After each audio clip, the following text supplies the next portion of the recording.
So for programming, what we're looking at, number one, we always want to look at is the physical quality developed. So what quality do we want to influence? So not everyone's going to have perfect qualities.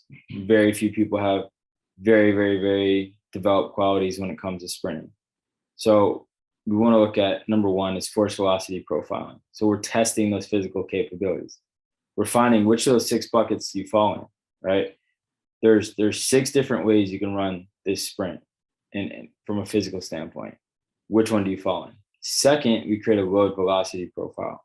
That creates our prescription. So we've already gone through what that looks like, how to do it, but that creates our prescription for how we're going to handle those physical gaps. Now, next, we're going to look at the technical quality. So what technical quality is lacking? There are other major gaps technically, and we need to decide which KPIs, key performance indicators, we actually want to target. We can only target a few at a time, maybe 1 to 2, very rarely 3, but very few things that we're going to target from a programming standpoint to address those technical things. Then lastly, looking at stimulus. How much stimulus do we need to influence these two, the physical and technical qualities, right? So do we need a lot? Do we need a lot of exposure? Do we need higher volume? Do we need more intensity?